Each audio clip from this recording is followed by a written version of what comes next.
حدیث نمبر 41 عن ابی ہریرہ رضی اللہ عنہ ان رسول اللہ صلی اللہ علیہ وآلہ وسلم قال حق المسلم على المسلم ست قيل ما هن يا رسول الله قال اذا لقيته فسلم عليه واذا دعاك فاجبه واذا استنصحك فانصح له واذا عطس فحمد الله فسمته واذا مرض فاعده واذا مات فاتبعه رواہ مسلم والدارمی۔ حضرت ابو ہریرہ رضی اللہ تعالیٰ روایت فرماتے ہیں کہ رسول اللہ صلی اللہ علیہ وآلہ وسلم نے ارشاد فرمایا مسلمان کے مسلمان پر 6 حق ہے۔ اب وہ پچھلی حدیث میں 5 تھے، اس میں 6 ہے۔ قیل ما ہن یا رسول اللہ، سوال کیا گیا یا رسول اللہ وہ 6 کیا ہے؟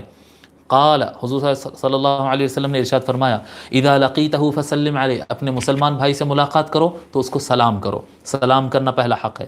وَإِذَا دَعَاكَ فَأَجِبْهُ، اگر وہ دعوت دے تو اس کی دعوت کو قبول کرو۔ وَإِذَا اسْتَنصَحَكَ فَانصَحْ لَهُ، یہ اضافہ ہے 5 میں۔ فرماتے اور اگر وہ آپ سے نصیحت مانگے، کوئی مشورہ مانگے تو صحیح مشورہ دو، یہ بڑا اہم رہتا ہے مشورہ۔ المستشار مؤتمن فرمائے حضور صلی اللہ علیہ وسلم، یہ امانت داری کا مسئلہ ہے کہ اگر کوئی آپ سے مشورہ طلب کرے تو اس کو خوش کرنے، بعض لوگ کیسا ہوتا ہے کوئی مشورہ پوچھے تو سامنے والا کیا سن کے خوش ہوتا وہ بول دیتے ہیں کہ اس کو خوش کر دو۔ بعض لوگ کیا کرتے ہیں مشورہ ایسا دیتے ہیں کہ اپنا فائدہ اس کے اندر ہو جائے، اس کو یا اس کو خوش کر دینا رہتا یا اپنا فائدہ نکال لینا رہتا، یا پھر بعض لوگوں کے دلوں میں اگر خرابی رہتی مشورہ لینے آیا تو اب تو اس کو ایسا مشورہ دیتا ہوں کہ اس کا معلوم ہوتا اب اس کو ایسا پہنچاتا ہوں بولے صحیح جگہ پہ، نہیں ایسا نہیں ہوتا۔ وَإِذَا اسْتَنصَحَكَ فَانصَحْ لَهُ، اگر کوئی مسلمان بھائی مشورہ لے صحیح مشورہ دینا، یہ اس کا حق ہے، یہ حق ہے، اس میں دھوکہ نہیں ہوتا۔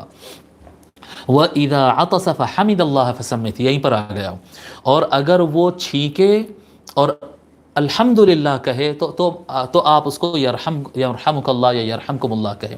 وَإِذَا مَرِضَ فَعُدْهُ، اور اگر وہ بیمار ہو تو اس کی تیمارداری، اس کی عیادت کریں، اس کو جا کر وزٹ کر آئے۔ وَإِذَا مَاتَ فَاتَّبِعْهُ، اگر وہ انتقال کر جائے تو پھر اس کے جنازے کے پیچھے چلو۔ جی، رواہ مسلم والدارمی، اس حدیث کو امام مسلم نے اور امام دارمی نے روایت کیا ہے۔ امام دارمی نے اس کو السنن میں روایت کیا ہے، یہ نیا مصدر ہے، نئی کتاب ہے، میں اس کے بارے میں بتاتا ہوں۔ سنن دارمی سے اس کا نام مشہور ہے۔ اس کتاب کا اصل نام ہے صرف السنن، اتنا ہی نام ہے اس کا، السنن۔ یہ کتاب مسند دارمی کے نام سے بھی مشہور ہے، سنن دارمی بھی کہتے ہیں اس کو، مسند دارمی بھی کہتے ہیں۔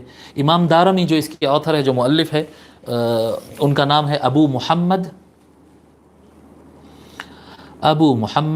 عبد اللہ بن عبد الرحمن الدارمی۔ ابو محمد عبد اللہ بن عبد الرحمن الدارمی۔ آپ کی وفات 255 ہجری میں تھی، 255 ہجری میں آپ کا وصال ہوا ہے۔ عدد الاحادیث، دارمی شریف میں احادیث شریفہ کی تعداد ہے 3455، 3455۔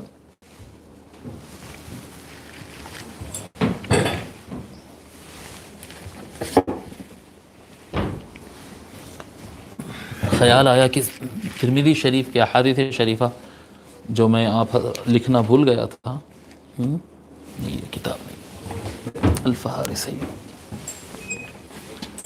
کام ختم ہو جائے گا نا ورنہ کل پہ رہ جاتا۔ پھر ترمذی شریف کے بھی احادیث شریفہ میں آپ حضرات کو نہیں لکھایا تھا ٹوٹل، نہیں امام ترمذی کی وفات نہیں بتایا تھا برابر۔ امام ترمذی کی وفات ہے 297 ہجری، 290، احادیث شریفہ تو لکھا دیا تھا۔ آپ کی وفات، امام ترمذی کی وفات 297 297 ہجری آپ کی وصال ہے۔ سنن دارمی کے احادیث لکھا دیا نا 3455۔